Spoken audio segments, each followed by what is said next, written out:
Right. Okay. Just to get used to full EP again, please go to this website on your laptop or your phone. Participating will help you, of course, more than it helps me. So please understand where you are. So please take a chance to reuse this, relearn how to use the system. We will use it for the rest of the class. Anyone, even if you're not in my class, you can run this. You can use this. Of course, remember at the end of the day that we will, of course, compare your grades to other classes for fun reasons. It's completely anonymous. Nobody knows which one you got wrong. So, yes, just for fun. Please get used to this. We'll try again.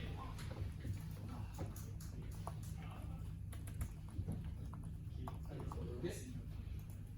Get used to it. Log on. Please try. I'll get a less rough estimate. 4, 5, and okay, it's about 15-ish people to respond. Plus minus a bit.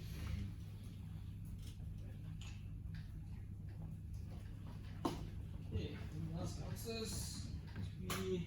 Okay, we're locked in. 3, 2, 1.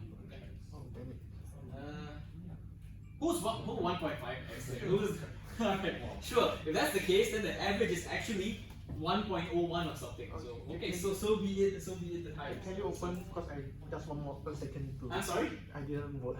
Oh, it's okay. You can vote for the rest of it. This one is the least important one. Yeah. But thank you for your enthusiasm. I really appreciate it. Okay, so let's actually get to it. So sorry once again. Sorry about the screen. Don't look at it too long, maybe. So just maybe listen instead. So yes, there are two main tools you want to impart during this tutorial, which is asymmetric encryption, which is a whole other ballgame of encryption, and hashing. Right? Both of these are really magical mathematical functions, honestly. The people that developed them honestly really deserve all the awards they got. So let's talk a little bit more about why these are good and things like that. So but before we get to it, let's see what we can cover. So asymmetric encryption.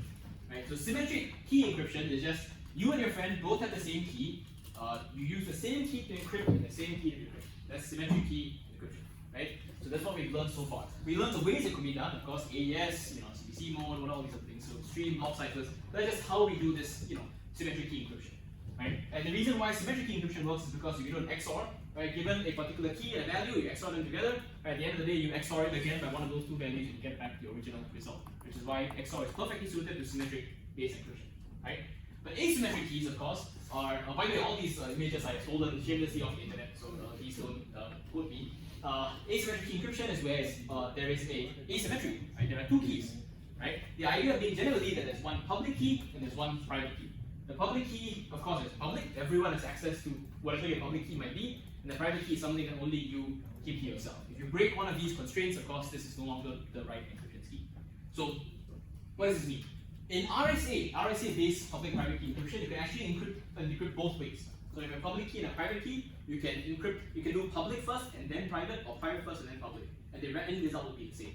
Right? So you can encrypt with the public key, decrypt with the private, or encrypt with the private key and decrypt with the public. This has very interesting consequences if you do this. Right? You actually get two different kinds of security outcomes based on how you do this. For example, if you encrypt with the public key, and then that means only you can decrypt this. Right? If you encrypt it with your public key, only you can decrypt it, which means that you can prove that you are the person that wrote this message.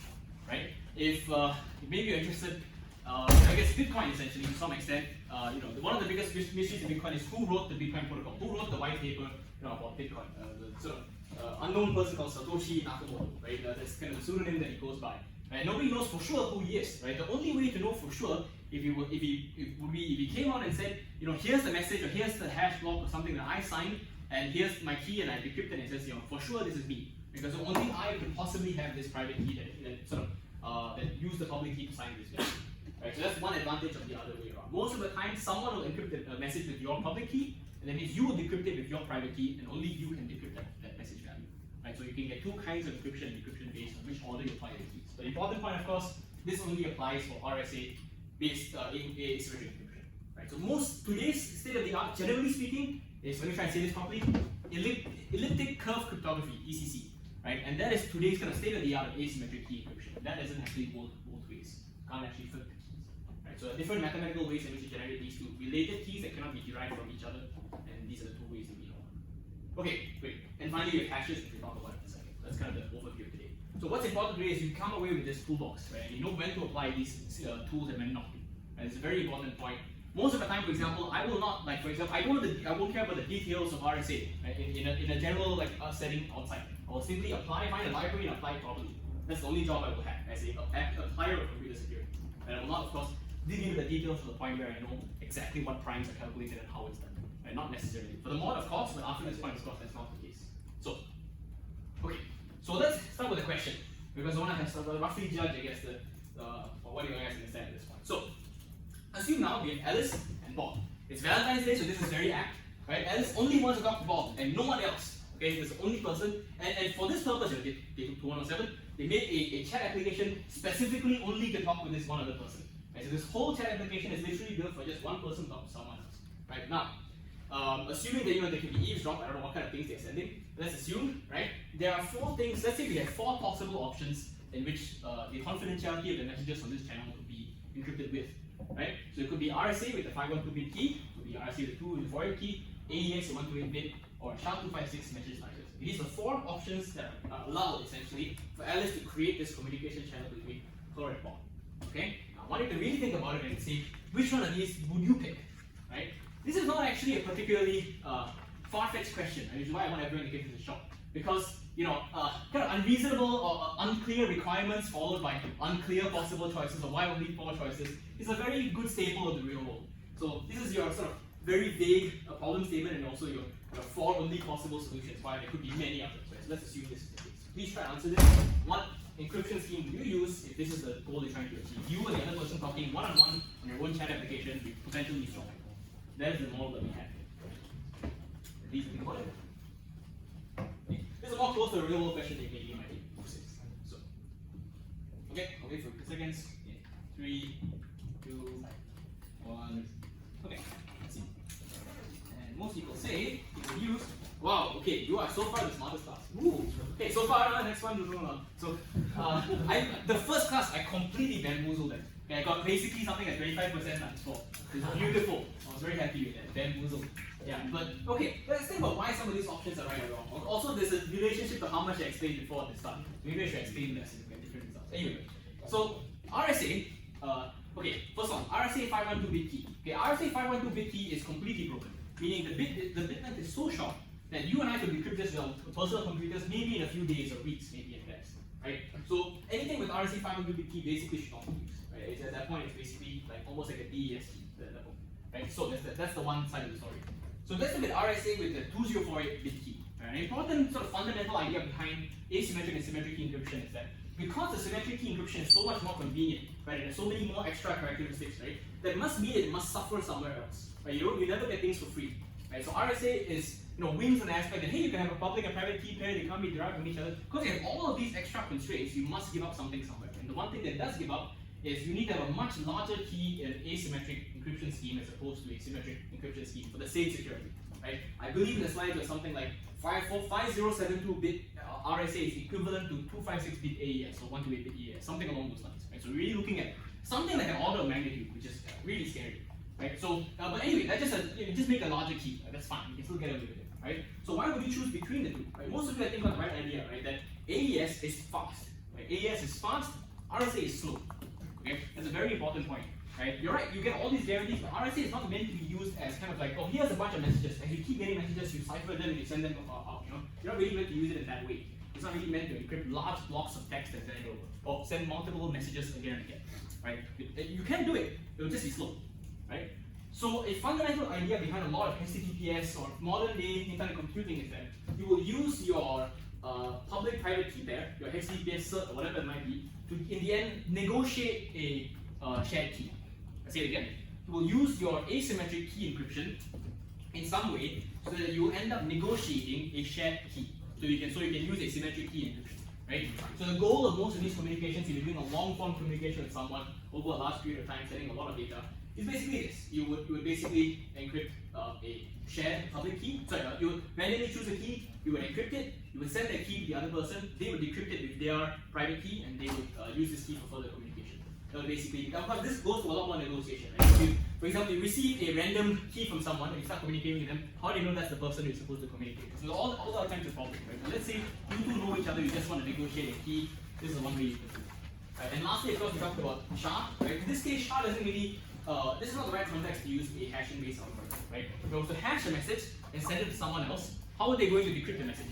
right? The whole fundamental property of a hash function is that it's irreversible, right? It doesn't get reversed, right? So you can't really send something that's hashed over and hope to be able to reverse it back to its original text. So that's kind of why I think most people got that idea here. We didn't find this kind of the difference between these different essentially algorithms, right? So yeah. Okay, any questions about this idea?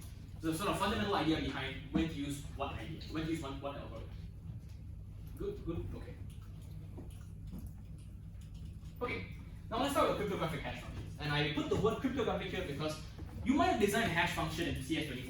You might have made some function that will map some value to some array index, let's say, right? These are not cryptographic hash functions by any means, right? You cannot use them for security simply because there are a large number of constraints that are required for a cryptographic hash function, much more than a normal, any kind of normal hash function, right? So here are some properties, right?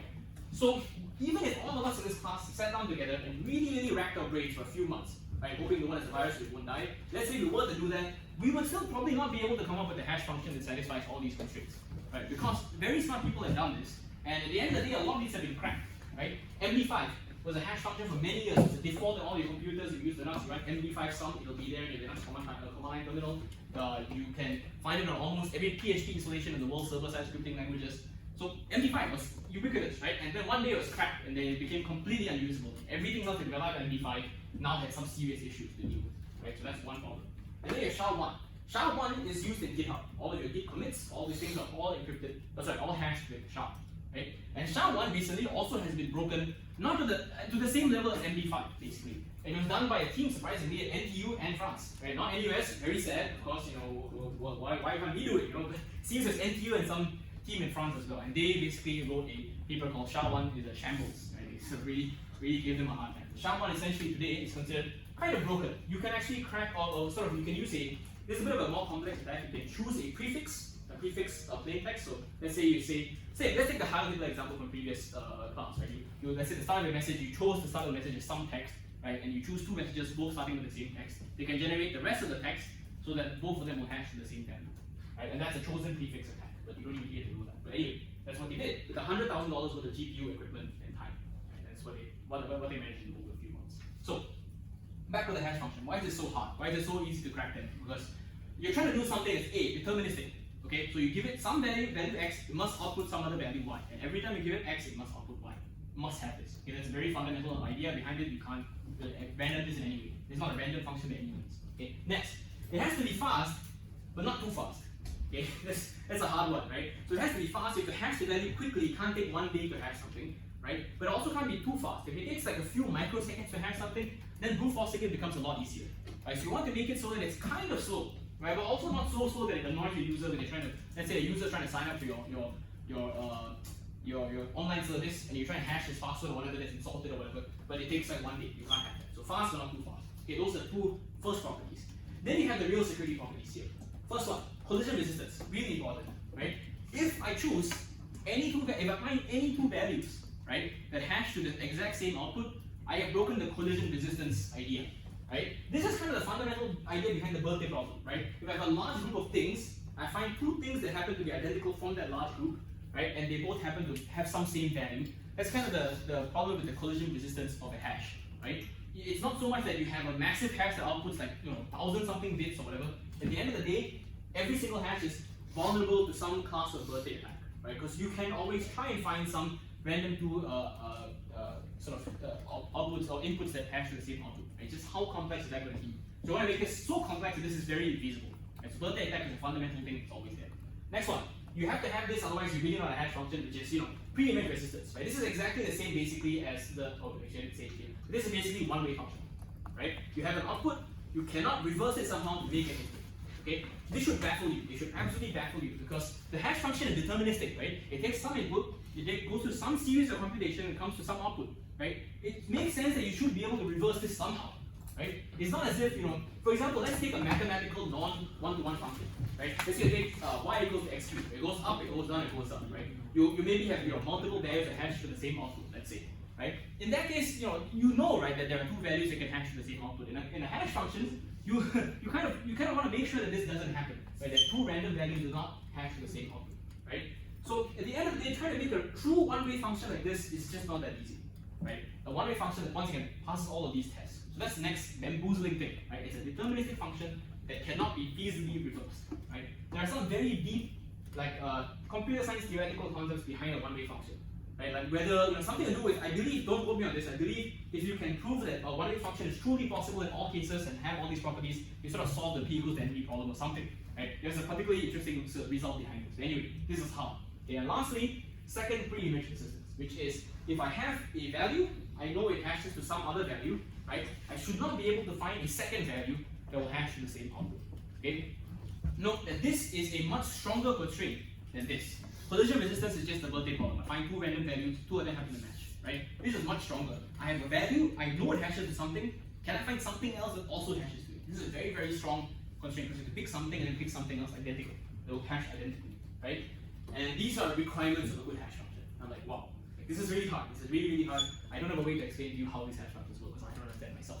You can look at Wikipedia. Basically, it's a series of very complex operations of splitting things into blocks and using previous blocks to sort of affect further blocks and so on and so forth. It's really complex. It uses something similar to AES CDC. Some of them use a similar concept. I can't explain it myself. I really can't. Right? So if you're interested, please have a look. This is a realm of mathematicians or more experienced algorithms. But yes. And one interesting effect of implementing all these principles is that you get this. Right? That given any input to a hash function, let's say you take one, red fox jumps over the blue dog, right? You get some output from the hash function. If you change that input slightly, right, just perturb one letter, here we have over, here we have over, just change the P to a U, it should change the output massively, absolutely massively.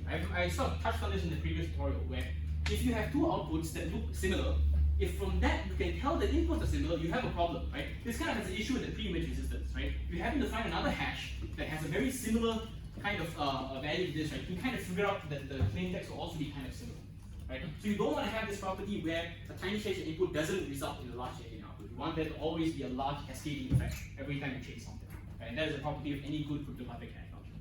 Yeah, this kind of follows from these other properties, but basically this is an interesting effect that you will see. Right? So one of the downsides of this, I actually haven't mentioned this from other classes because I forgot, is that since you have this, right? If you send a hashed value through a unreliable channel, let's say I send a 128-bit value through some pipe, whatever it is, right? Assume now that we have some random noise that can be inserted in the pipe. Like NASA faces this all the time. Oh, look, the shirt looks alright. So you send this value through space, right? You have radiation from space that flips a bit. Right? What does that do? Your hash function is completely the hash value and your actual value when it gets hashed later by the receiver will be completely different. Right? Because tiny errors in a value that is hashed will make the output hash be completely different. And so hash value is not very tolerant to these kind of mistakes. There are ways to get around it, which is a very interesting field. We can also look at that as well. Yeah. But these are properties of cryptographic hashes. And the reason why I mention them is because I believe this is the closest thing to magic that we have in computing. It's an amazing achievement to have something like this. Because you would not think that this is possible. Someone tells you, I can write a function in Python that I can put an input in and get some output, but you cannot reverse it back. I mean, I thought my friend is crazy, man. There's no way you can write something like that. It's just apparently possible. So that is the way that this is. Okay, so 3 uses of hash functions that we're going to talk about. There are many other ways, many other users, but these are 3 that we will care about. 1, digest, map, and signature. Let's talk about them individually. So a digest, right?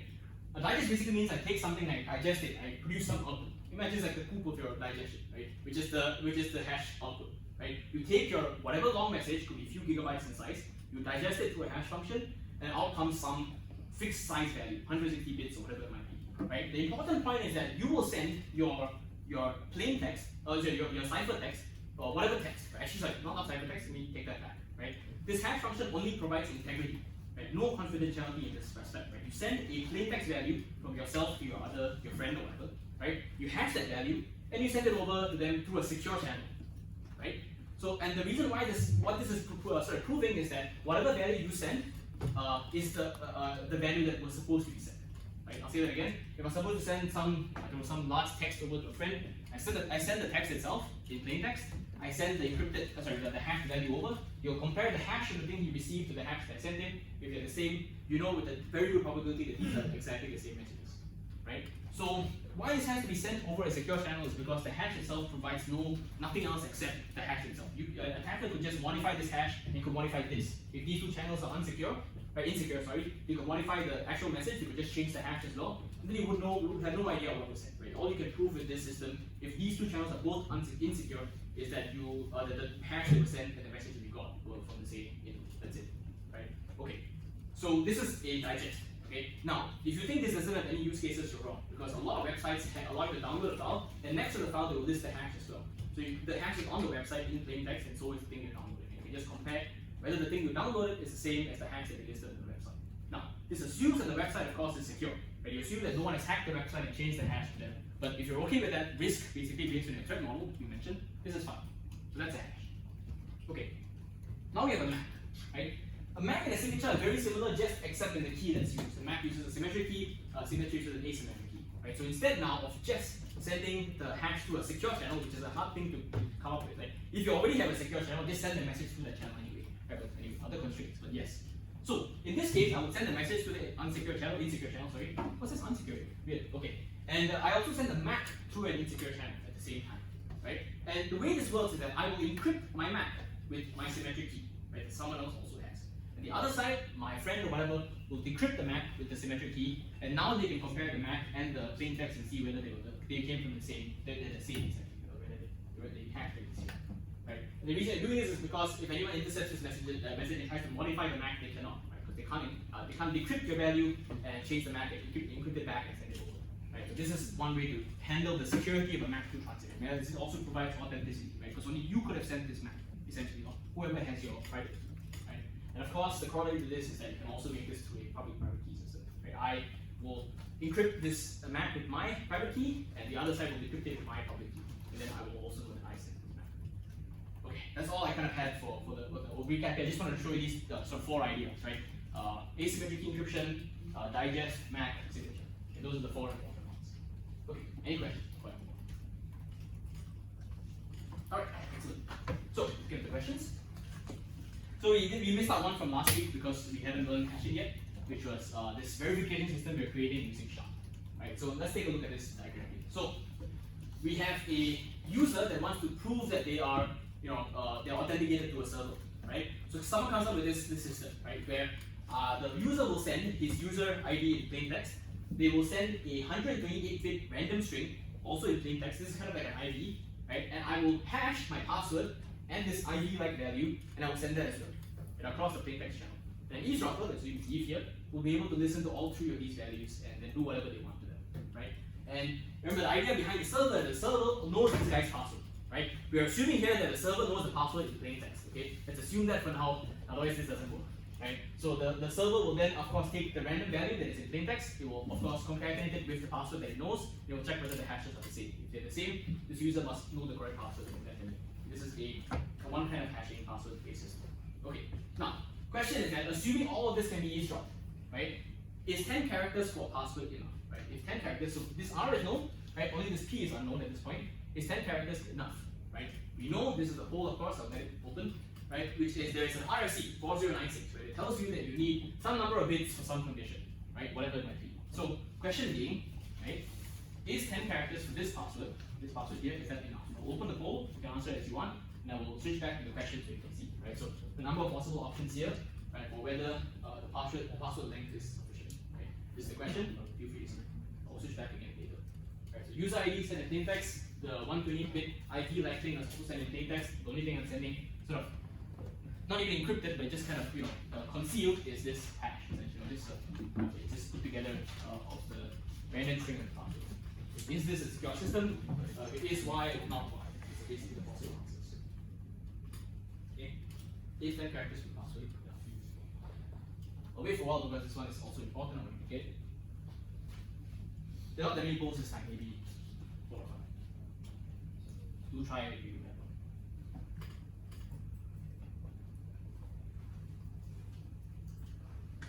Okay. Once more again, in case you didn't see it. Right? User ID, password, random string, you're hashing the password and the random string together and sending that. The server will take the password it knows and check it against this and checking is the password large enough. Long enough, sorry. Okay, I'm closing 3, 2, 1. Okay, let's see. So,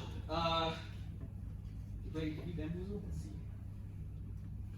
Oh, good, bamboozled. Haha, excellent. So, sorry, I'm always uncharacteristic. I mean, the point is, if everyone knows that, there's no point having a tutorial, you know.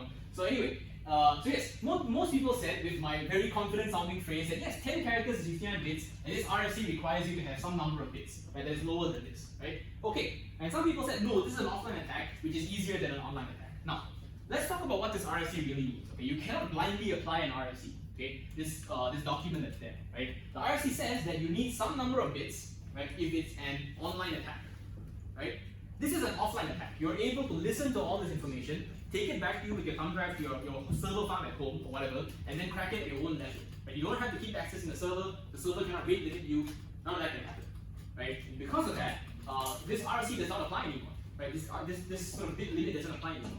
If anyone is wondering how did I get the 59 bits from this password, I have a 10 character password.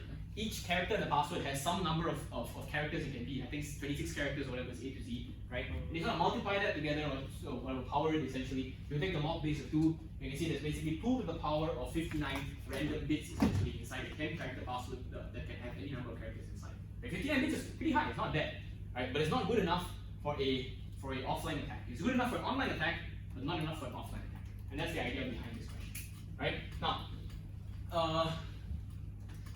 did I bamboozle myself? No, I didn't, right? What's this one supposed to be? Oh, okay. SHA-3 being the correct choice for this case. And this doesn't really matter here, right? In terms of SHA, right? You can kind of use it in this way, but like it's a bit of a weird option to use SHA in this case anyway. But this isn't the reason why it's approved. It's mainly because the character is the password is too short to be resistant against an offline attack. Yeah. Any questions? Okay, just the difference between online and offline attack. Offline attack is easier, so you need a higher bit of security. Especially you need 1 to 8 bits of entropy. Right? When we say entropy, we generally mean how many bits of this are so randomly generated that the only thing you can do is brute force it. That's my layman explanation of entropy. Right? So if you have 24 bits of entropy, that means that 24 bits somewhere in your system essentially were generated completely randomly, and there's no way I can guess that except for trying to brute force it.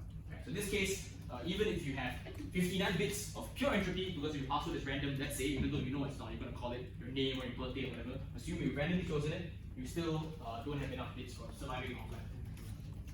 Okay, any last questions?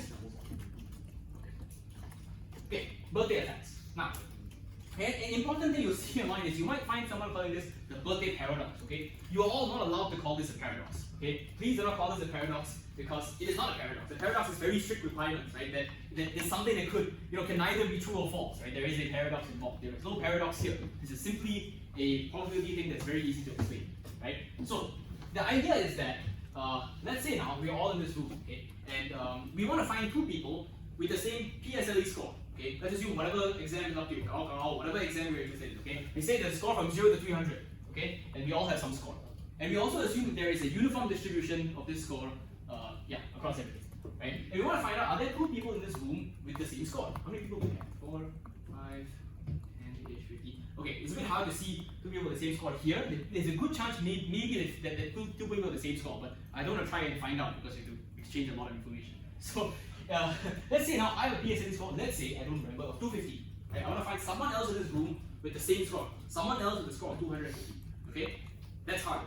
Right? Because I have fixed one variable and trying to find another one that matches exactly. Right? That is not the birthday attack. The birthday attack says, can we find any 2 people, not fixing either one at this point, that have the same score? Right? That is a far lower constraint than choosing one person and trying to pick the next one. That's why the birthday attack is an idea in the first place. And that's why it maps with the idea of hash collision resistance, right? Because we just need to find 2 plain text values that hash with the same ciphertext, right? That's a birthday attack, not a pick one and then choose the other attack, essentially, right? So that's why that's not a brute force, and that's why the birthday attack is kind of like this, right? With some number of people and some number of, this is Wikipedia direct plagiarism. And what's the probability that 2 people have the same birthday? In this case, I have 23, and where the probability crosses over 50%. That's the idea here. Okay, so anyway, just about the constraint we have. Anyone not understand this birthday attack? Because it's actually kind of a point of confusion something, right? The difference between doing a full brute force, knowing a value, finding something else, versus finding any 2 values that you match. Okay, good. So, question mark. Okay, let's say you have 1,000 undergraduates, okay, and everyone has 100,000 hairs maximum on their scalp, and you assume there is a perfectly uniform distribution from completely bald to 100,000 hairs. Okay, we all know that's not the case. I don't think I'm losing my hair yet. So most of the people have a large amount of hair, that's it, right? But let's take the worst case scenario that is uniformly distributed. Why is the worst case? Is because there's no higher probability anywhere that two people have the same amount of hair. It's the same across everything, right? So given this information, right, is there a probability higher than 50% that there are two students with the same number of hairs? Now, 100,000 is a big number, right? 1,000 is not that large in comparison. Some person can have 97,000 hairs, one person has 97,050 hairs, 55 or whatever, right? There are lots of numbers that could be the case, right? So you may not calculate the exact probability. If you have, then please answer this. If not, please guess, right? What is the probability that two people, some two people, right, have the same number of hairs on their head? What is the probability? If you didn't compute it, that's fine. Make your best educated guess. If you have computed it, please put it inside. What is the probability that two people, so you have 1,000 undergraduates and 100,000 hairs on a head, uniformly distributed, that two people have the same number of hairs on their head? Okay, wait a little bit longer. Okay, I'm gonna submit in 3, 2, 1. Okay. Aha! Bamboozled again. Okay, so, most people think less than 50%. That's because of the way I phrased the question. I said, 100,000 is a large number, right? No, it's not that. It's not that. I'll tell you the probability is higher than 50%. Not only that, the probability is actually in this band. And also, it is 99.32%. Right? So think about it. This is a large number. There's a not so large number of students, but there's a very high probability that there are two people with the same number of hairs. A fairly large high probability, which is surprising to me. Right? But the math kind of works out in this case. Right? There is a high probability of this being the case. So now you start to understand why it's so hard to make a hash-resistant collision, a hash collision-resistant hash. Right? Because this kind of attack is very easy to, or not easy to conduct, but it is always a seeking probability. Like it's always a quickly increasing probability. Let's say. Yeah. Okay. Anyone else have the idea? That's why now you can start to see the scale of the problem. Okay. Now I'm going to cover the next one immediately because it's exactly the same equation, right? 64-bit ID, 2 to the power of 23 ciphertext. Right? What's the chance that two ciphertexts have the same ID? Apply exactly the same equation again. You're going to get once again a probability higher than 0.5 that two ciphertexts have the same ID inside this equation, right? Once again, same idea that it's very hard to design a hash, or it's very hard to design a system where you have a low probability of two things having the same thing, two things having the same value, right? There's a general case, right? So you can see even with these large numbers, you can probably find two things that have the same ID, right? This attack applies across almost all of security. Right? As long as you're trying to pick two things from a pool and that they might be similar, and the fact that they're similar or exactly the same causes you problems, this will always be a thing that you have to deal with. So the birthday attack is just an ever-present thing. Yeah. Okay. So now we get to hash-based RNG or random number generation. It's kind of, you're going to go through this. This question is going to hold for a few more. You're going to carry the same example forward for a few questions. Let's see. Okay. So now let's take a very secure scheme. Okay. A secure scheme is essentially in this case like an AES scheme. I have a message. I've randomly chosen a key, perfectly randomly, let's say, right? And I've perfectly randomly chosen a value, like an ID. Right? I use this V as the ID. I use this key as an encryption key. I use the message here. I send it over, and I have an eavesdropper that listens to this. Right? Now, minus everything at the bottom here. This is a perfectly secure scheme. Right? If you randomly choose everything, and somehow you're able to tell your other side what this randomly chosen key is, this is a perfectly secure scheme, only proof possible by whatever attack might be available for AES, right? But this also once again comes to the first rule of crypto, which you want to tell me what's the first rule of crypto? What is the first rule of crypto? Don't roll your own crypto. Okay, at some point, at some tutorial, someone's going to chant this, okay? Because this is the number one rule. You don't roll your own crypto, okay? And let me tell you why. Okay? We'll go through this question and you'll see why you don't roll your own crypto. So, let's say we have Bob or whatever it is in the question, that we set our seed to 160 zeros.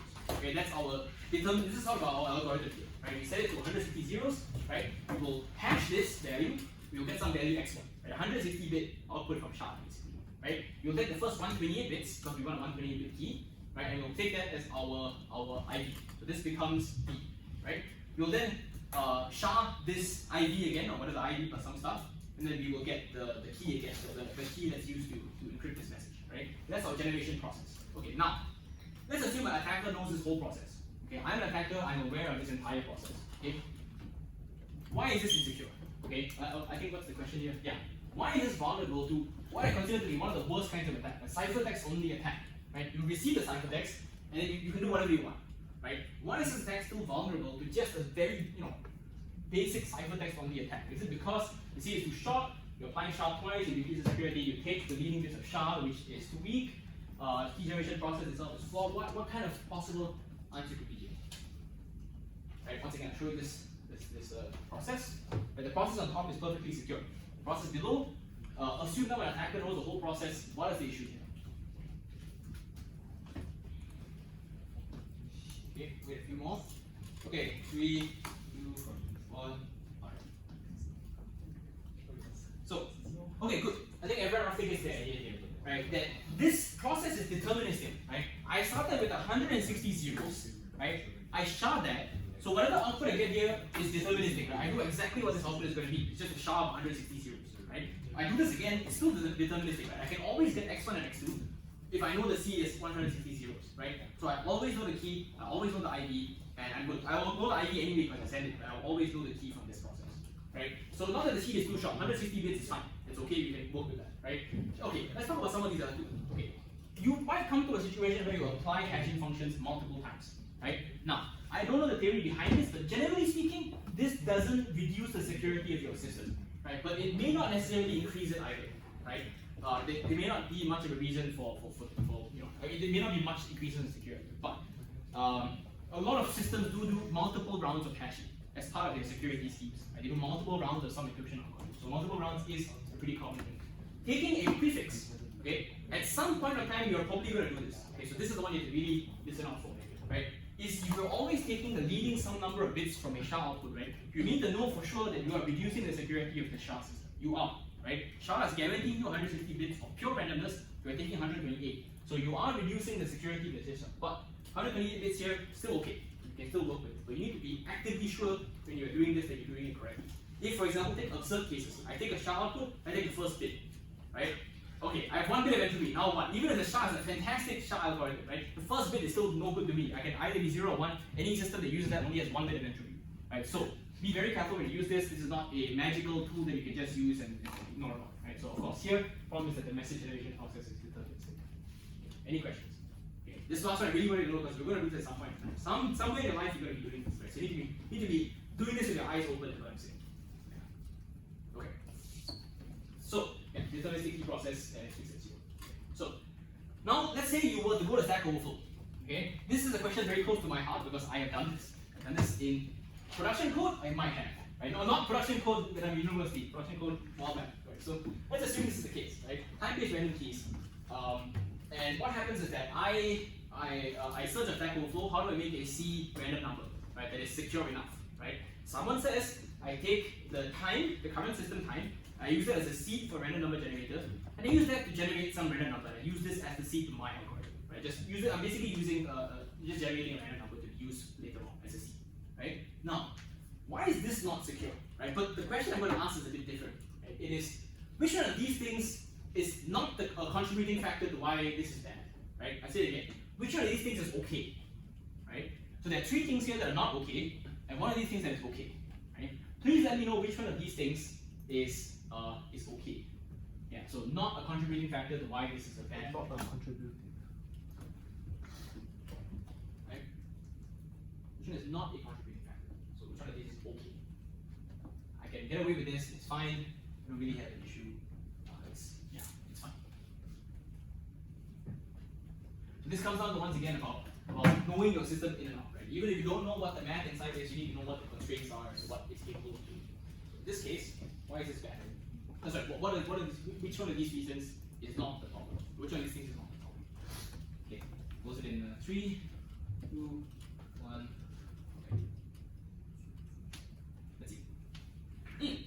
Okay, I bamboozled some of you, but most of you still okay, right? So now, rand is a pseudo random number generator, right? I grant that, right? It is a pseudo random number generator, and that's okay. It's perfectly fine to have a pseudo random number generator, right? Because most systems are, I mean, you have to have a way to generate the numbers, right? It can't be completely random all the time. There are some systems that allow this, right? You can use a quantum, I think I sent an email, they use a quantum random number generator, someone asked about that. Right? There are many ways you can get random numbers, right? But most of the time you have a single random seed that will generate a list of random numbers. That's still okay. It's still acceptable, it's still within the bounds of a normal random number generation process, right? But now, let's talk about the first one. If the accuracy knows the time of key generation, the key can be derived, right? This is a problem. Right? Because if I know exactly when you send a message and this time value maybe has a resolution of 1 second, right? Then I can just say, yeah, he probably sent it at 57, right? 12, 57, and 57 seconds, right? Otherwise, if I know approximately send it within like 12:57, some second within that, right? And I just brute force 60 seconds, right? I'm fine. I can even brute force 1 minute or 1 hour, still okay, right? So this is still pretty bad, right? The last one is also an issue, right? Because this S here is an integer. At most, what's it? 16 bits, 32 bits, right? So this is still, at the end of the day, you're supposed to give SHA, for this algorithm essentially, you're supposed to give it a 160-bit random key. This is a 32 or 16-bit random key at best, which is not good enough. You can still brute force the seed, that's why this int S is still a problem, right? So this is not a secure way of doing it. This is basically an example, once again, follow your own crypto, which you really shouldn't do. That if you use a library and get a value from there and don't do your own stuff. Yeah, okay. So, that's the idea. Any questions? Okay. So, yeah, the nutshell time can be guessed in the S is a limited size integer. Let me move away this bar. Okay, so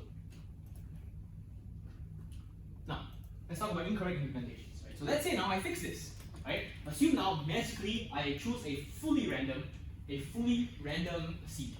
Okay? Now this is already hard, okay, but let's say I'm able to randomly choose this, completely random, right? And this is still the same process. I take the seed, I shy, I get a value, I take the leading 128 bits, I use that this value again, and I will try again and get the key, right? There's no pull for this, so I want someone to answer because it's an important idea. I want you to stew on it for a while. Why is this still insecure? It's still broken in some fundamental way, even if the seed is perfectly randomly chosen. What is the broken part about this? I'm gonna wait for an answer this time because this is important enough. Please stew on it, tell me why this is broken.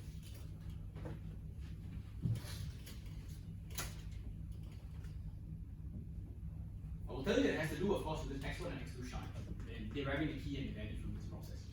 What's so bad about it?